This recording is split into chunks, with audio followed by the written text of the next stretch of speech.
Assalamualaikum warahmatullahi wabarakatuh. Apa kabar semuanya untuk anakku kelas 11? Nah, saya berharap kita masih dalam keadaan sehat walafiat, lebih semangat lagi walaupun kita masih belajar dari rumah. Nah, bagaimana kondisi kita sekarang ini kita tidak akan pedulikan. Yang penting tetap kita jaga kesehatan, tetap di rumah, jangan lupa cuci tangan, jangan lupa memakai masker apabila keluar dari rumah. Baik, kita akan melanjutkan pembelajaran kita pada minggu ini. Nah, minggu ini sudah memasuki ke bahasan bab baru mengenai permasalahan sosial. Oke, jadi kita akan membahas apa itu permasalahan sosial. Dalam mengartikan masalah sosial, kita tidak boleh memberikan sebegitu saja pengertian mengenai masalah sosial tersebut. Nah, kalau kita artikan, masalah sosial ini terdiri dari dua komponen kata. Kata yang pertama adalah masalah, komponen yang kedua adalah sosial. Nah, dalam konteks sosial ini, kan kita samakan dengan permasalahan ekonomi, politik, sosial, budaya, kimia, fisika, biologi, yang notabene mereka masih memiliki kaitannya. Tapi kata sosial di sini mengacu kepada masyarakat, hubungannya, strukturnya, organisasinya, dan lain sebagainya. Sedangkan arti dari masalah sendiri mengacu pada hal yang tidak diinginkan, aneh, acuh tak acuh, bertentangan satu dengan yang lain, dan lain sebagainya. Nah, dalam permasalahan sosial atau dalam masalah sosial terdapat dua elemen penting di dalamnya. Apa saja? Nah, yang pertama ialah elemen objektif. Nah, apa sih yang dimaksud dengan elemen objektif ini? Nah, elemen objektif ini melihat dari keberadaan di sekitar kita. Nah, dari kehidupan kita, dari media, dari pendidikan kita bisa melihat. Nah, bagaimana peperangan bisa terjadi, kemudian kemiskinan merajalela, adanya human trafficking. Nah, di sini kita bisa menyimpulkan masalah sosial itu ada di sekitar kita. Nah, yang kedua ialah elemen subjektif. Nah, dari pengertian elemen subjektif ini, kita bisa mengartikan bahwasannya permasalahan sosial ini sangat berbahaya dan harus diatasi. Nah, dari kedua elemen ini, kita bisa menyimpulkan sebuah pengertian dari yang namanya masalah sosial. Masalah sosial adalah suatu peristiwa yang sangat berbahaya, yang mana kita harus mengatasi untuk bisa menyelesaikan permasalahan ini. Nah, itu dia tadi pengertian dari masalah sosial. Sekarang kita lanjutkan di teori mengenai masalah sosial. Pada kesempatan ini kita akan membahas tiga teori. Tiga teori itu apa saja? Yang pertama ialah teori fungsionalisme, yang kedua adalah teori konflik, dan yang ketiga adalah teori interaksionisme simbolik. Nah, kita bahas satu persatu. Yang pertama ialah teori fungsionalisme. Nah, apa sih yang dimaksud dengan teori fungsionalisme? Nah, dalam kaitannya, kehidupan manusia itu masing-masing individunya memiliki fungsi dan tanggung jawab masing-masing. Saya contohkan keluarga. Dalam sistem keluarga, kita kenal yang namanya kepala keluarga, ibu rumah tangga, anak. Nah, kepala keluarga ini memiliki fungsi dan peranannya. Sebagai kepala rumah tangga mencari nafkah. Nah, ibu rumah tangga memiliki fungsi peranannya sebagai orang yang mengatur dan mengelola tentang keberadaan atau ekonomi dalam rumah tangga tersebut. Nah, yang ketiga, anak. Nah, anak juga memiliki fungsi masing-masing, baik itu membantu dari ayah maupun membantu sang ibu dalam rumah. Nah, dari setiap individu ini, mereka memiliki fungsi masing-masing, memiliki pekerjaan masing-masing, hak dan tanggung jawab masing-masing. Nah, inilah kita sebut dengan teori fungsionalisme dalam permasalahan sosial. Nah, kita lihat juga apakah dalam keluarga ini selalu tentram, nyaman, tak ada masalah? Salah. Nah, kalau kita lihat, ada orang tua yang menyakiti anak, ada anak yang menyakiti orang tua, dan sebagainya. Dalam keluarga juga banyak permasalahan terjadi. Karena apa? Karena mereka tidak menjalankan fungsinya masing-masing. Baik dia sebagai ayah, baik dia sebagai ibu, baik dia sebagai anak. Karena permasalahan kefungsionalan tadi, menimbulkanlah yang namanya masalah sosial. Nah, dalam tatanan masalah sosial ini, dari teori fungsionalisme ini terdapat dua komponen, yaitu patologi sosial dan disorganisasi sosial.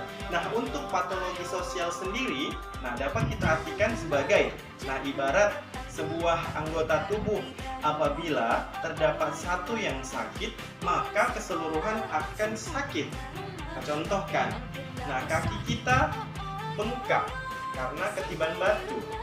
Ketika kaki yang bengkak, semua badan itu merasakan sakit. Inilah akibatnya. Inilah dampak dari fungsionalis tadi.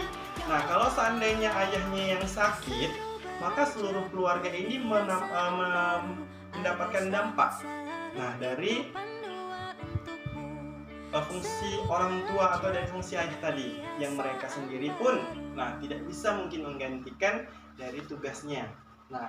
Berarti harus ada peran ganda dalam sisi tersebut. Ini dari konteks patologi sosialnya. Dalam konteks disorganisasi sosialnya, ini kita bisa mengartikan sebagai perubahan sosial yang cepat sehingga menimbulkan sebuah konflik. Saya contohkan, dalam sebuah keluarga, anak bergaul dengan teman. Mereka memiliki sebuah pergaulan yang kurang bagus sehingga menyebabkan sikap dan perilaku anak ini berbeda dan berubah secara drastis. Kemudian kembali kepada keluarga, diberlakukan hal yang sama dengan keluarga dengan hasil dari pergaulan anak di luar. Karena pergaulan anak yang tidak baik sering membuat permasalahan, ini disebut dengan disorganisasi sosial yang bisa menyebabkan perpecahan pada sebuah kelompok keluarga. Yang kedua ialah teori konflik. Teori konflik ini dapat timbul karena adanya sebuah permasalahan sosial, atau sebaliknya, permasalahan sosial ini bisa timbul karena konflik. Konflik yang terjadi pada masyarakat ini bukan hanya sekedar perpecahan antara individu dengan individu, individu dengan kelompok, kelompok dengan kelompok, melainkan juga bisa terjadi kepada sistem sosial, kelas sosial, organisasi sosial, politik, budaya, dan sebagainya. Apa sih penyebab dari teori konflik ini dalam permasalahan sosial? Konflik bisa timbul akibat tidak ada rasa penghargaan antara satu dengan yang lainnya, mengenai pendapat dari masing-masingnya. Kenapa? Dalam rasa penghargaan tersebut, apa yang telah disampaikan kepada seseorang, setidaknya kita memberikan sedikit apresiasi atas apa yang telah diungkapkan. Namun, karena tidak adanya penghargaan tersebut, dapat menimbulkan sebuah permasalahan atau konflik yang timbul. Akibatnya itu dia tadi, tidak saling percaya. Contohnya misalnya ini, dalam sebuah perdebatan yang kita lakukan di dalam kelas, masing-masing kita memiliki pendapat masing-masing dan beranggapan bahwasannya pendapat kita yang paling benar. Kita saling menyalahkan antara satu sama lain dan mempertahankan dari pendapat kita. Mempertahankan pendapat kita dengan tidak memberikan pendapat orang lain, ini sama saja menimbulkan sebuah perpecahan atau menimbulkan sebuah konflik. Akibat dari suatu hal yang sepele, hanya sekedar memberikan penghargaan saja, kita memberikan penghargaan terhadap dia dengan cara apa? Kita terima jawabannya walaupun menurut kita itu tidak sesuai, ya. Itu yang pertama. Yang kedua, karena sikap dan cinta damai itu dalam diri setiap individu perlahan-lahan itu akan hilang. Maksudnya gimana? Gini, kalau seseorang sudah tidak memiliki yang namanya sikap cinta dan saling menghargai, saling memberikan toleransi dalam diri individu, saya yakin akan sering terjadi perpecahan. Saya contohkan seperti ini. Kita saling mengejek antar ras suku, padahal kita satu Indonesia. Mengejek Batak dengan sebutan Batak, mengejek dengan orang Jawa dengan sebutan Jawa yang lemah dan sebagainya. Ini tidak ada rasa cinta dalam tanah airnya. Saling mengejek satu sama lain, memberikan olok-olokan terhadap mereka sendiri yang sebenarnya adalah bagian dari kita. Ini bisa menimbulkan konflik. Bisa kita contohkan konflik yang sering terjadi di sebuah kelompok masyarakat yang notabene lebih memprioritaskan terhadap kebudayaan masing-masing dan dia tak mau menghargai sebuah budaya orang lain.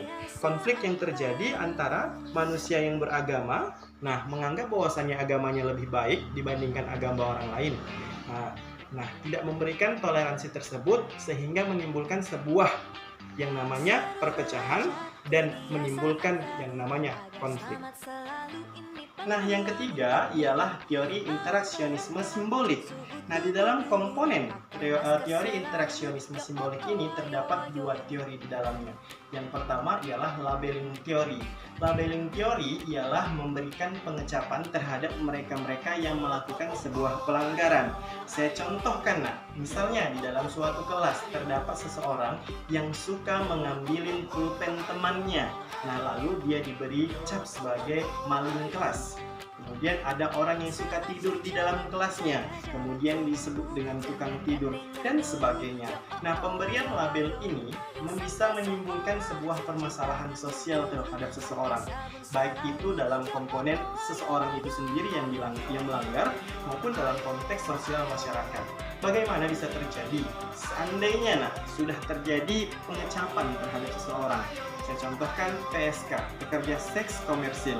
Bagaimana pandangan seseorang terhadap PSK? Nah, orang menganggap bahwasannya orang yang bekerja sebagai PSK itu hina dan mereka tidak bisa diterima dalam sebuah masyarakat kecuali pada golongan mereka sendiri.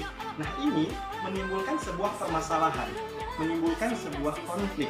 Nah, dari itu kita ketika memberikan sebuah labeling itu harus memikirkan dahulu bahaya, dampaknya, dan bagaimana ke depannya ketika kita memberikan sebuah label tersebut. Dalam masalah sosial kecil saja, ini dalam kelas nyolong pulpen, kita beri label. Nah, bagaimana kalau seandainya dia tidak terima, kemudian dia bisa melakukan hal yang lebih besar dibandingkan itu.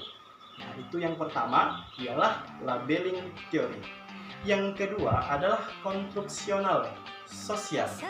Nah, mereka ini mengkonstruksikan seluruh kejadian-kejadian berdasarkan dengan konstruksi nyatanya.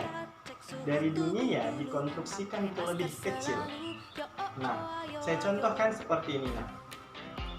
Pertikaian yang terjadi antara Palestina dan Gaza.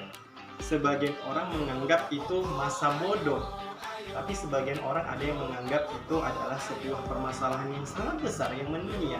Ya, itu memang permasalahan yang sangat besar. Ini adalah permasalahan dunia, yang mana ada sebuah daerah yang notabene Islam, kan?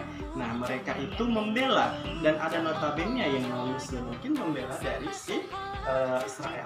Nah, karena inilah kita konstruksikan dia berdasarkan pandangan dan persepsi masing-masing. Nah, mana yang mereka pilih? Nah, itulah. Nah, karena pilihan mereka tadi, ya kan, dapat menimbulkan sebuah permasalahan terhadap kelompok yang telah diinginkan dia. Saya contohkan misalnya seperti ini. Kalian merupakan siswa SMA Negeri 5 Bagan Lembah. Apabila terjadi sebuah penghinaan terhadap SMA Negeri 5 Bagan Lembah, orang yang ada di SMA Negeri 5 Bagan Lembah itu tidak akan terima. Iya kan? Kenapa? Karena mereka sudah mendarah daging untuk nama sekolah tersebut. Jadi kalau seandainya ada yang menjelekkan SMA Negeri 5 Bagan Lembah, saya yakin 100% orang-orang di dalamnya itu semuanya akan memerangi mereka-mereka yang telah membuat keonaran terhadap SMA Negeri 5 Bagan Lembah. Nah, itu merupakan contoh dari konstruksionalisme sosial. Nah, cukup demikian pembelajaran kita pada hari ini mengenai masalah sosial yang kita artikan. Satu, pengertian masalah sosial. Yang kedua adalah teori-teori mengenai masalah sosial. Nah, teori masalah sosial tadi ada 3. Yang pertama adalah teori interaksionisme simbolik, yang kedua adalah teori konflik, dan yang ketiga adalah teori fungsionalisme. Nah, cukup sekian, saya akhiri. Assalamualaikum warahmatullahi wabarakatuh.